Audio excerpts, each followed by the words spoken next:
The gunshot echoed through the mountain pass. Just as the first crack of snow splitting from the ridge above sent Helena Brennan's heart into her throat. And she knew in that instant that her desperate flight through the Rockies had led her straight into death's jaws. She had been running for 3 days straight, ever since she witnessed the murder back in Denver. The year was 1884, and Colorado Territory had recently achieved statehood, but that did not mean law had truly arrived in these wild mountains. She had seen Thomas Marlowe, the wealthy mine owner, shoot his business partner in cold blood over a claim dispute, and she had been foolish enough to gasp loud enough for him to hear. His men had been hunting her ever since, and she had taken the only route she thought they would not follow, up through the treacherous mountain passes that connected Colorado to the scattered settlements beyond. The second gunshot made her horse rear, and Helena tumbled backward into the snow just as the entire mountainside above her seemed to groan with ancient fury. She scrambled to her feet, her skirts heavy with ice and snow, her fingers numb inside her thin gloves. She had left Denver with nothing but the clothes on her back and a small satchel of belongings, unprepared for this kind of journey. The horse bolted down the pass without her, and she stood frozen as she watched the wall of white descend upon her like the hand of God himself. There was nowhere to run. The pass was narrow here, with sheer rock on one side and a drop on the other. The avalanche came with a roar that drowned out her scream, and then the world went white and cold and utterly silent. Helena could not breathe. Snow pressed against her face, into her mouth, crushing her chest. She could not tell which way was up. Panic seized her and she thrashed uselessly, but the snow held her like concrete. Her lungs burned. Darkness crept into the edges of her vision. This was how she would die, she thought, not at the hands of Marlowe's men, but buried alive in a frozen tomb, and no one would ever know what became of her. Then, just as consciousness began to slip away, she felt the pressure ease slightly. Air, precious air, reached her lips. She gasped and choked, coughing up snow, and realized she had created a tiny pocket around her face. It was not much, but it was enough to keep her alive for now. But for how long? She was buried deep, she could tell. The weight of the snow was crushing. She could not move her arms or legs. The cold was seeping into her bones, and she knew that even if she could breathe, hypothermia would claim her within hours. She tried to stay calm, to think, but terror kept clawing at her mind. She was 22 years old, and she was going to die on this mountain without ever having truly lived. She had spent her whole life in Denver, working as a seamstress, dreaming of adventure and romance like the ones she read about in dime novels. Well, she had gotten her adventure, and it was nothing like the books promised. Time became meaningless in the darkness. Helena drifted in and out of consciousness, her body growing number, her thoughts becoming sluggish. She thought of her mother, who had died when Helena was 16. She thought of the father she had never known, who had supposedly been a prospector who left before she was born. She thought of all the things she would never do, never see, never experience. Then she heard it. A sound, faint, distant, but real. The sound of digging. At first she thought she was hallucinating. But no, there it was again. Someone was digging through the snow above her. She tried to call out, but her voice was barely a whisper, and the snow muffled even that small sound. She focused all her remaining energy on making noise, on moving anything she could, but her body would not respond. The cold had won. She could only wait and hope that whoever was up there would find her in time. The digging grew louder, closer. She could hear heavy breathing now, the sound of someone working frantically. Then, suddenly, light broke through the darkness above her face, and a gloved hand punched through the snow. "I've got you," a man's voice said, rough and urgent. "Hold on, just hold on." More snow fell away, and then she saw him. A face, weathered and handsome, with intense blue eyes and dark hair plastered to his forehead with sweat despite the freezing temperature. He was maybe 25 or 26, with a strong jaw shadowed with stubble and an expression of fierce determination. "You are alive," he said, and she heard the relief in his voice. "Thank God you are alive." He dug faster, clearing snow away from her head and shoulders, working his way down. His hands were gentle despite their urgency, careful not to hurt her as he freed her from her frozen prison. When he finally pulled her up out of the snow, she collapsed against him, unable to support her own weight. Her limbs would not work. She could not feel her fingers or toes. "We need to get you warm," he said, lifting her easily into his arms. "My camp is not far. Can you hear me? Stay awake." "You need to stay awake." She tried to respond, but her teeth were chattering so hard she could not form words. She was shaking violently now, her body trying desperately to generate heat. The man carried her quickly through the snow, moving with sure feet despite the treacherous terrain.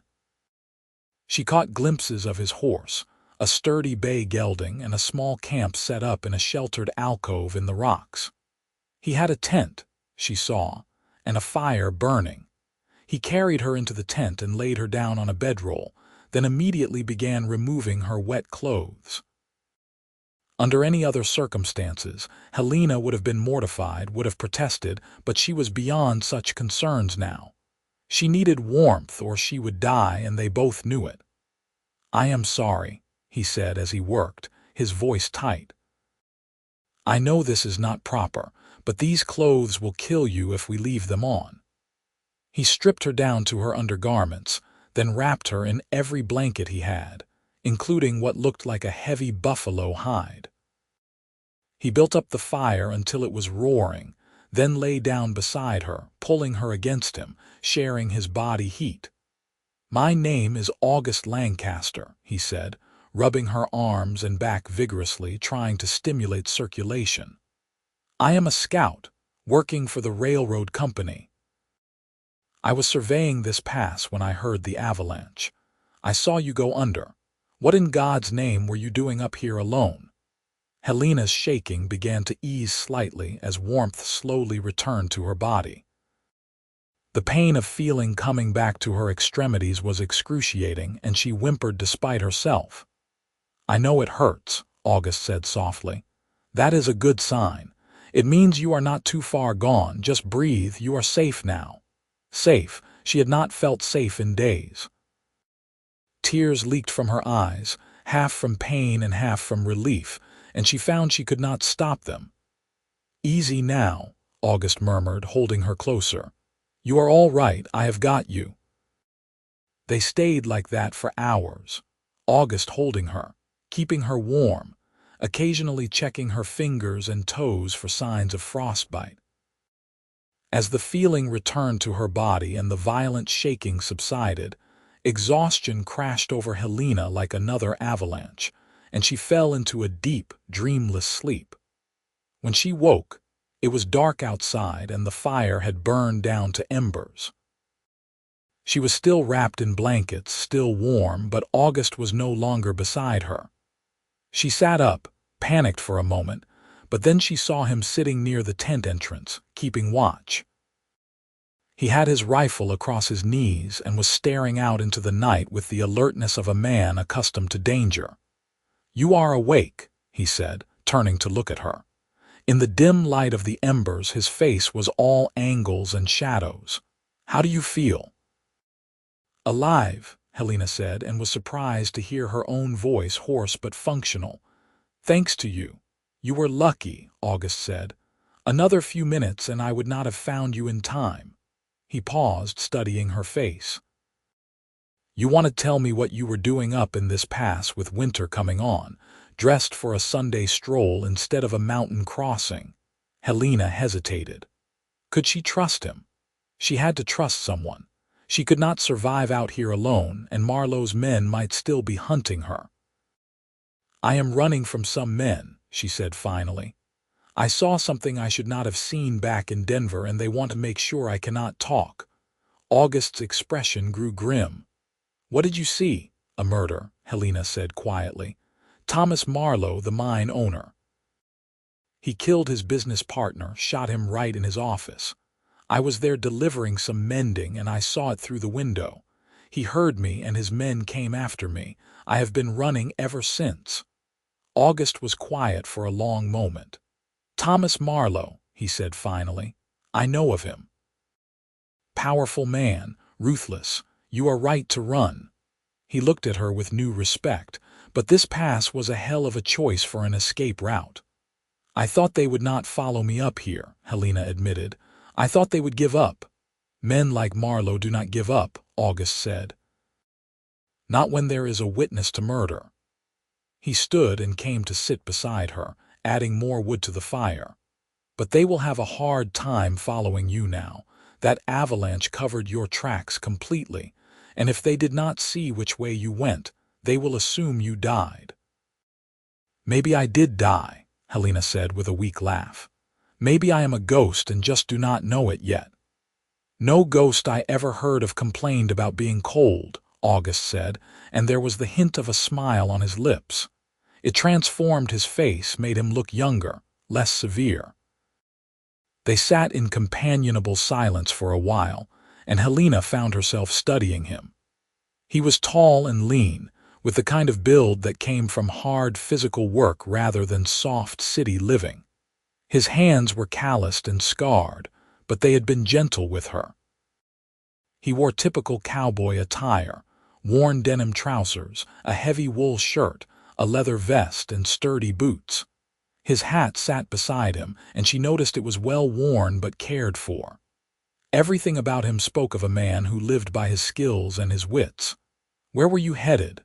August asked. "Before the avalanche." "I do not know," Helena admitted. "Away, anywhere. I had not thought that far ahead."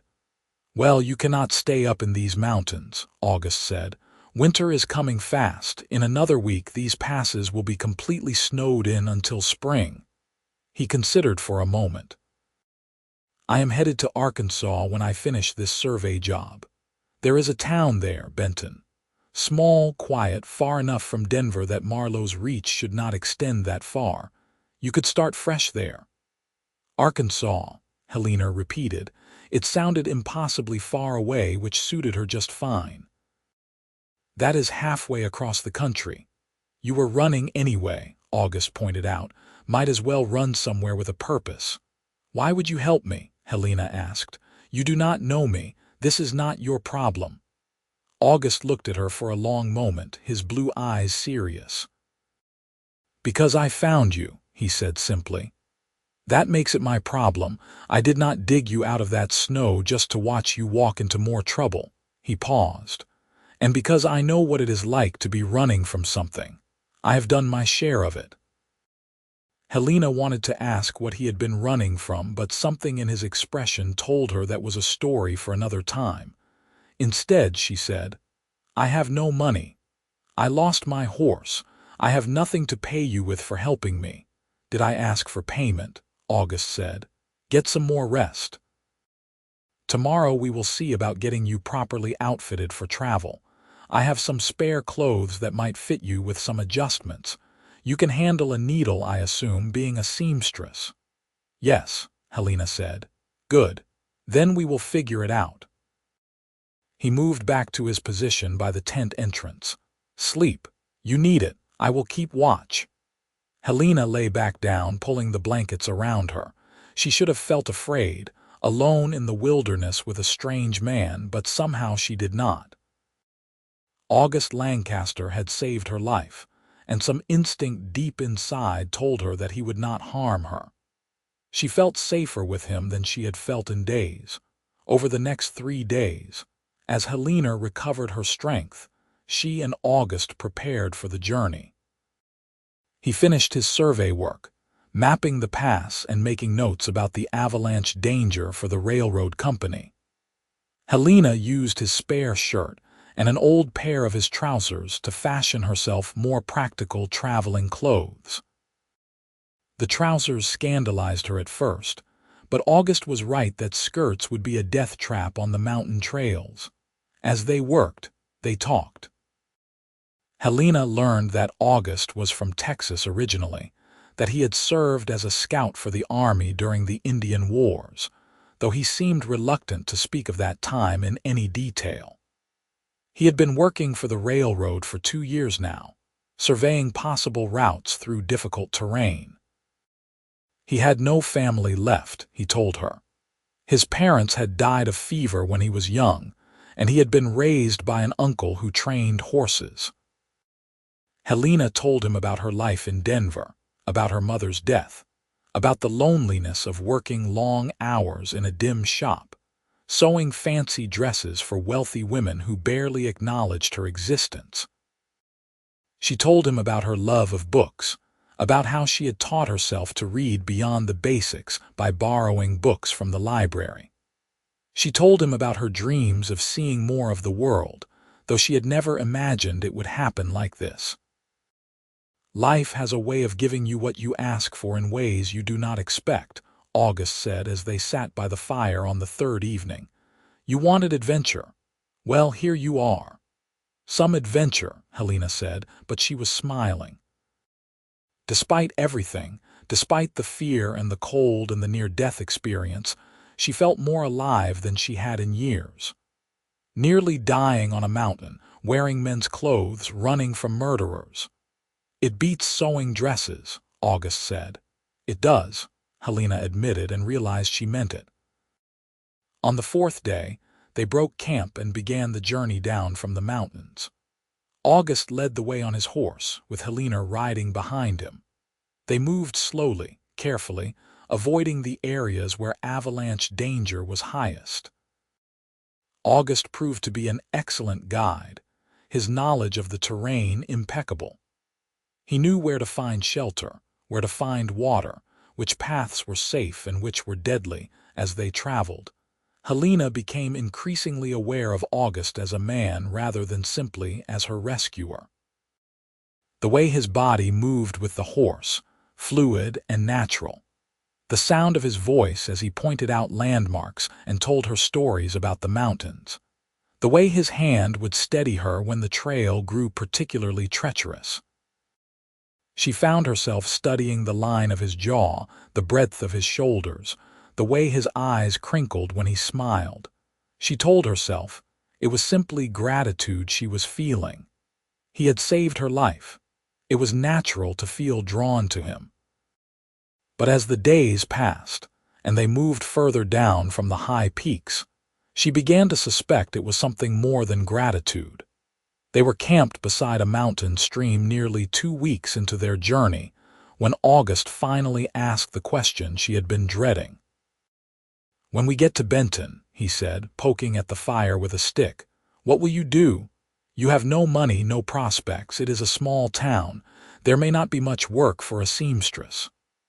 "I will figure something out," Helena said, trying to sound more confident than she felt. "I always do." "You could work for me," August said, not looking at her. "I need someone to help with camp work, cooking, that sort of thing. The railroad is paying me well, and I could use an assistant. It would be proper enough if we made it clear you were an employee." Helena's heart skipped. "You want me to keep traveling with you?" "I am saying it is an option," August said, still not meeting her eyes.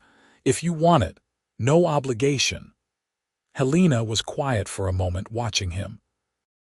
He was trying to sound casual, but she could see the tension in his shoulders, the way he gripped the stick a little too tightly. He wanted her to say yes, she realized. He wanted her to stay. "I would like that," she said softly. August finally looked at her then, and the relief in his eyes was unmistakable. "Good," he said. "That is good." They crossed into Kansas territory 2 days later, leaving the mountains behind. The land flattened out, becoming endless rolling prairie punctuated by occasional homesteads and tiny settlements. The weather grew warmer, though autumn was well advanced, and the nights were cold. They followed the Arkansas River eastward, and August told her stories about the river, about the traders and trappers who had traveled this route for generations. In a small town called Larned, they stopped to resupply. August bought Helena proper riding clothes from the general store, along with a horse of her own, a gentle mare named Daisy. Helena protested the expense, but August waved her off. "Consider it an advance on your wages," he said. As Helena tried on her new clothes in the back room of the store, the shopkeeper's wife, a friendly woman named Mrs. Patterson, helped her adjust the fit. "Your husband is a generous man," Mrs. Patterson said as she pinned the waist of a split riding skirt. "Oh, he is not my husband," Helena said quickly. "He is my employer. I work for him." Mrs. Patterson gave her a knowing look. "Of course, dear, your employer." But the way she said it made Helena blush. Was it that obvious? Could everyone see the way she felt about August? And more importantly, did he feel the same way? He was kind to her, protective, but was that simply his nature? Or was it something more? She did not have long to wonder. That night, as they camped under the stars on the prairie, August seemed restless. He paced around the camp, checked and rechecked the horses, added unnecessary wood to the fire. Finally, he sat down across from Helena and said abruptly, "I need to tell you something." Helena's heart sank. He was going to say he had changed his mind, that taking her with him was a bad idea, that she should stay in one of these towns and find work on her own. "All right," she said, bracing herself. August took a deep breath. "I have been thinking about this for days now, and I have been trying to figure out the right way to say it, but there is no right way, so I am just going to say it plain." He met her eyes. "I have feelings for you, Helena, more than employer and employee, more than rescuer and rescued. I think about you all the time. I worry about you. I want to make you smile. And I know this is probably not proper, and you probably think I am taking advantage of the situation, but I could not go another day without telling you the truth." Helena stared at him, her heart pounding. "You have feelings for me?" "Yes," August said. "Strong feelings, the kind of feelings a man has when he is falling in love with a woman." He paused. "I understand if you do not feel the same way. You have been through hell, and I am probably the first man who has been kind to you in a while. But I needed you to know, I needed to be honest."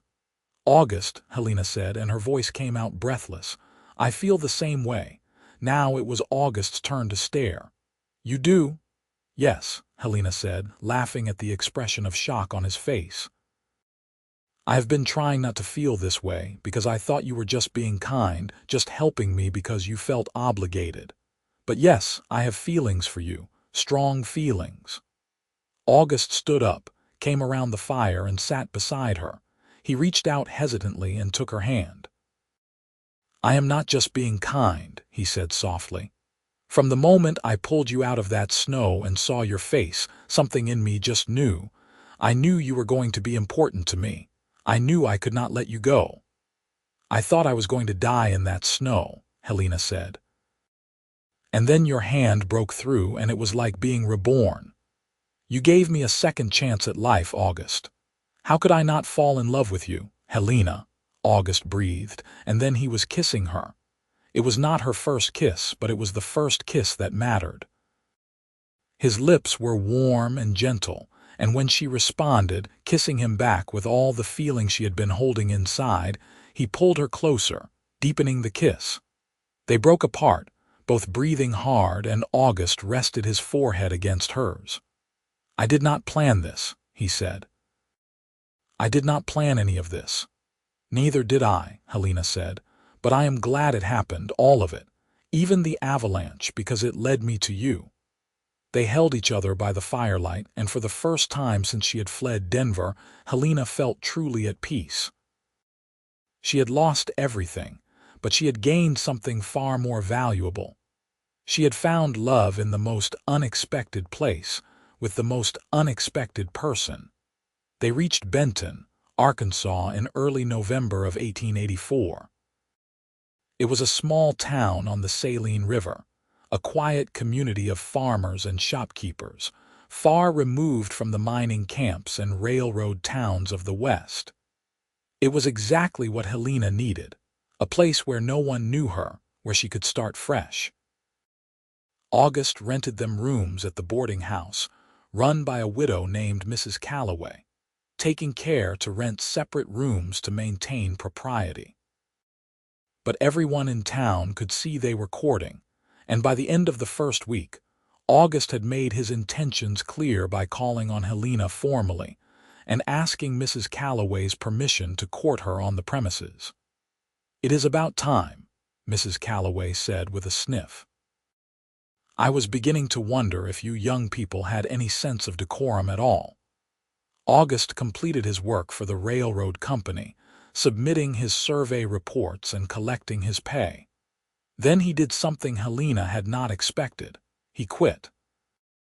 "I am tired of wandering," he told her as they sat on the porch of the boarding house one crisp November evening. "I have been moving from place to place for 10 years now, never settling anywhere. But with you, I want to settle. I want to build something permanent. What will you do?" Helena asked. "I have been talking to some of the local farmers," August said. "There is land available for homesteading not far from here. Good land along the river. I have enough money saved to buy supplies and equipment.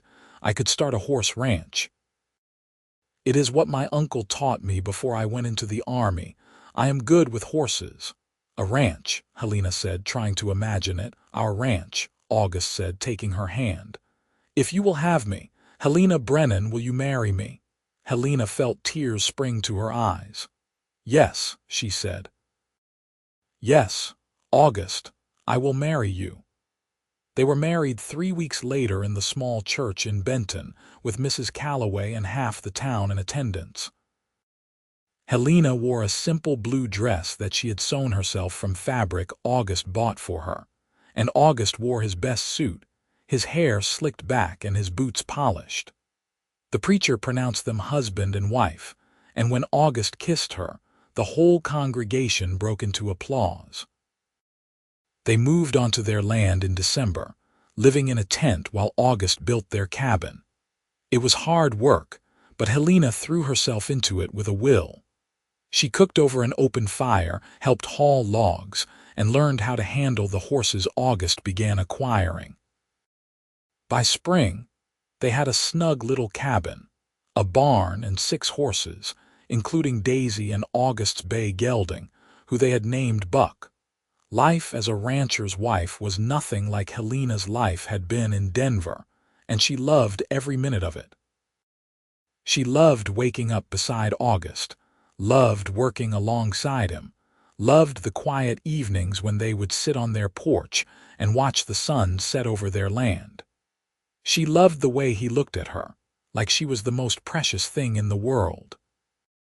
She loved the way he held her at night, his body warm and solid beside hers. By summer, Helena knew she was pregnant. She told August one evening as they sat by the river, watching their horses graze.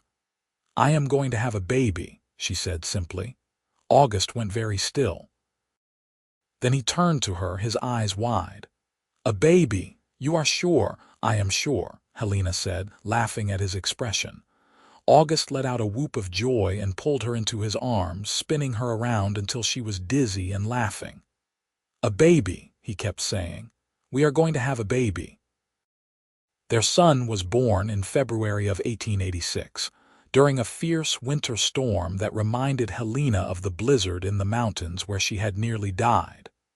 But this time, she was safe and warm in her own home, with Mrs. Calloway and the town doctor attending her, and August pacing anxiously in the next room when the baby's cry finally rang out. August burst through the door despite Mrs. Calloway's protests. "Is she all right?" he demanded. "Is the baby all right?" "They are both fine," the doctor said, smiling. "You have a son, Mr. Lancaster." August came to the bedside, and Helena placed the tiny bundle in his arms. He looked down at his son with an expression of such wonder and love that it made Helena's heart ache. "Hello, little one," August said softly. "I am your father." They named him Samuel, after August's uncle. He was a healthy, strong baby with his father's blue eyes and his mother's dark hair. August proved to be a devoted father, doting on Samuel and helping with all the tasks that came with a new baby, despite the other ranchers teasing him for doing women's work. "I did not go through that avalanche and find my wife just to miss out on knowing my son," August told them firmly, and that was the end of that. The ranch prospered. August's skill with horses became well known throughout the region, and people came from miles around to buy his stock or have him train their horses. Helena took in sewing work when she had time, making extra money and enjoying the creative outlet. They hired a young man named David to help with the heavy ranch work, and he proved to be reliable and hardworking. 2 years later, Helena gave birth to a daughter they named Rose. She had Helena's green eyes and August's smile, and Samuel adored his baby sister, following his mother around constantly to see what Rose was doing. Life was good. Better than good. Helena had found a happiness she had not known was possible. Sometimes, lying in bed at night with August's arm around her and her children sleeping in the next room, she thought about that day on the mountain, about the avalanche that should have killed her. It seemed like a lifetime ago, like something that had happened to someone else. One evening in the summer of 1889, as Helena and August sat on their porch watching Samuel teach Rose how to feed the horses, August said quietly, "Do you ever think about Denver, about what you saw?" Helena was quiet for a moment. She did think about it sometimes. She wondered if Thomas Marlowe had ever been brought to justice, or if he still ruled Denver with his money and his violence. But it seemed distant now, like a bad dream. "Sometimes," she admitted, "but it does not haunt me the way it used to. That was another life. This is my life now, here with you and our children." "I got a letter last week," August said, "from a railroad man I used to work with. He said Thomas Marlowe was arrested 6 months ago. Turns out he was not as careful as he thought. Someone else witnessed another crime, and this time there was proof. He is going to hang." Helena absorbed this news. She thought she might feel satisfaction or relief, but mostly she just felt tired. "Good," she said finally. "I am glad, but I do not need to know anything more about it. That chapter of my life is closed." "Good," August said, pulling her close, "because I much prefer this chapter." "So do I," Helena said, resting her head on his shoulder. The years passed peacefully. Samuel grew into a fine young man who shared his father's way with horses. Rose proved to be as stubborn and spirited as her mother, much to everyone's amusement. In 1893, Helena gave birth to another son whom they named Thomas, called Tom, and in 1896 another daughter, Emma. The ranch expanded. They bought more land, built a larger house, and August took on more help. They became pillars of the Benton community, respected and well-liked. August served on the town council, and Helena started a lending library in their home, sharing her beloved books with anyone who wanted to read them. On a cold February day in 1901, Helena stood in her kitchen making breakfast while the winter sun streamed through the windows. It was Samuel's 15th birthday, and she was making his favorite meal. Rose was helping, or trying to, while 10-year-old Tom played with 8-year-old Emma in the next room. August came in from the barn, stamping snow off his boots. He was 42 now, with touches of gray in his dark hair, but to Helena, he was as handsome as the day he had pulled her from the snow. "Smells good," he said, coming to slip his arms around her waist and kiss her neck. "Stop that," Helena said, laughing. "The children will see." "The children have seen their parents kiss before," August said, but he released her and went to pour himself coffee. Later, After breakfast was finished and the children were occupied with their various activities, August took Helena's hand and led her outside. The land was covered in fresh snow, beautiful and pristine. "You remember," August said, 17 years ago I dug you out of snow just like this." "I remember," Helena said softly. "I remember thinking I was going to die, and then your hand broke through and I saw your face and I knew I was going to live." "Best day of my life," August said, "finding you. Even better than our wedding day," Helena teased. "Our wedding day was just making official what I already knew," August said. "That you were mine and I was yours, from the moment I pulled you from that snow." Helena stood on her tiptoes and kissed him. After 17 years of marriage, his kiss still made her heart race. "I love you, August Lancaster," she said. "I love you, Helena Lancaster," he replied. "My brave, beautiful girl who survived an avalanche and stole my heart." They stood together in the snow, looking out over their land, their home, their life. It had been built on a foundation of chance and desperation, but it had grown into something solid and lasting and full of love. Helena thought about the young woman she had been, running terrified through the mountains, and she barely recognized her. That woman had been alone and afraid with nothing to call her own. This woman had everything: a husband who adored her, children who filled her days with joy, a home she had helped build with her own hands, and a life rich with purpose and meaning. "Thank you," she said suddenly. "For what?" August asked. "For not giving up," Helena said. "For digging through all that snow until you found me. For giving me this life." August pulled her close, holding her tight. "You gave me a life too," he said. "I was just wandering before I met you, no purpose, no home. You gave me a reason to settle down, a reason to build something. You gave me everything that matters." They walked back to the house together, hand in hand, ready to celebrate their son's birthday with their family. The sun was bright on the snow, the air was crisp and clean, and inside their children's laughter rang through the rooms. It was a good life, Helena thought, a blessed life. And it had all started with an avalanche, a desperate man digging through snow, and two people who found in each other exactly what they needed.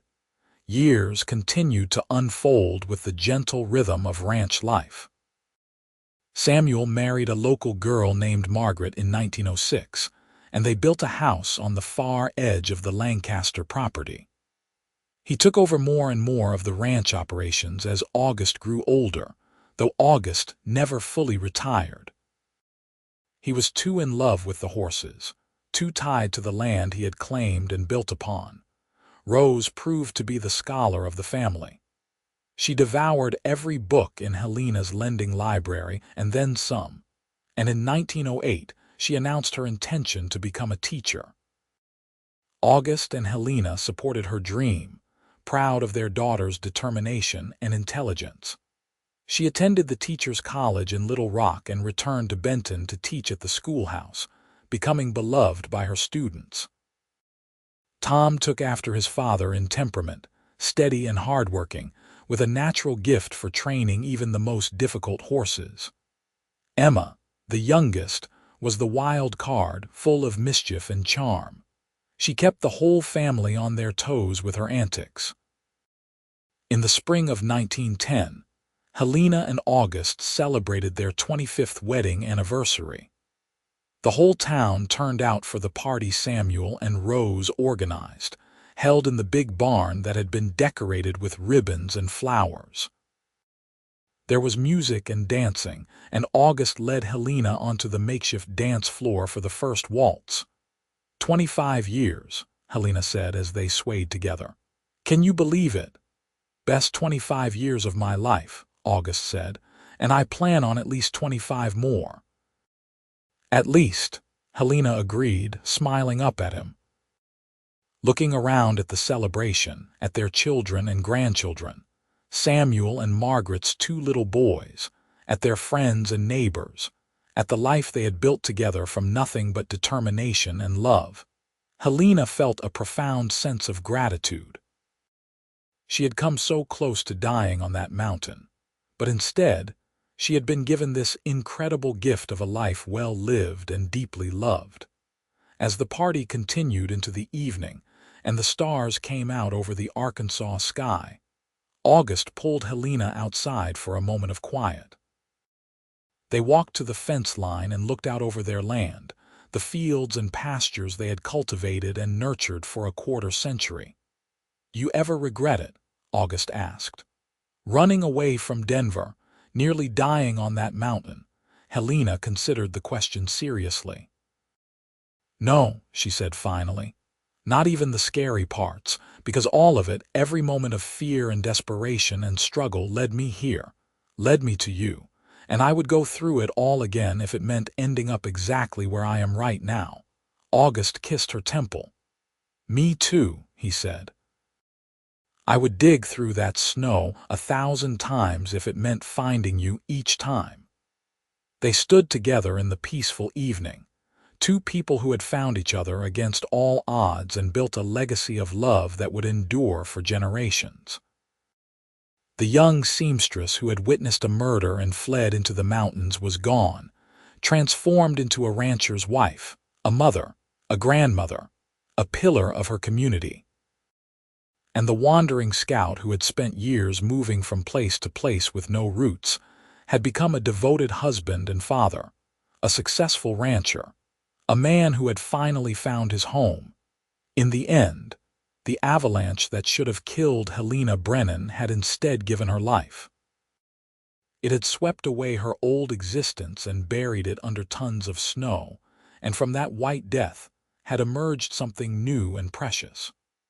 August Lancaster had dug through the snow until he found her, and in finding her, he had found himself. They had saved each other, in all the ways that mattered, and their love had become the foundation upon which they built everything else. The ranch continued to thrive under Samuel's management when August finally did step back in his 60s, content to spend his days training horses for pleasure rather than profit, and spending time with his growing brood of grandchildren. Helena's lending library expanded until she had to dedicate an entire room of their house to it, and she became known throughout the region for her collection and her willingness to share it with anyone who loved books. They grew old together, Helena and August, their hair turning gray and then white, their bodies slowing down but their love remaining as strong as ever. They were rarely apart, and when people asked them the secret to their long and happy marriage, August always said the same thing: "I found her in the snow, and I never let her go." And Helena would add, with the smile that still made August's heart skip a beat even after 50 years of marriage, "And I held on with everything I had." They lived to see all their children married and settled, to hold great-grandchildren in their arms, to celebrate anniversaries and birthdays and holidays surrounded by the family they had created. The ranch passed to Samuel, and then to his sons, but it remained the Lancaster Ranch, a testament to what two people could build when they refused to give up on each other. Helena passed away peacefully in her sleep in the winter of 1934, with August holding her hand. She was 72 years old, and she died as she had lived for the past 50 years, surrounded by love. August followed her 6 months later, his heart unable to bear being without her after half a century together. They were buried side by side in the Benton Cemetery under a simple stone that read, "August and Helena Lancaster. He found her in the snow. They found forever together." Their story became legend in Benton, passed down through generations. The tale of the cowboy who dug through an avalanche to save the woman who would become his wife, and the love they built from that desperate, miraculous rescue. It was a story that reminded everyone who heard it that sometimes the worst moments of our lives can lead to the best, that love can bloom in the most unlikely places, and that the choice to not give up, to keep digging, to keep hoping, can change everything. The Lancaster Ranch still stands today, run by August and Helena's descendants, who carry on the legacy of quality horses and honest work that their great-great-grandparents established so long ago. And on cold winter days, when the snow falls soft and deep over the Arkansas hills, the family still tells the story of how it all began, with an avalanche, a desperate dig through the snow, and two hearts that found each other against all odds and held on forever.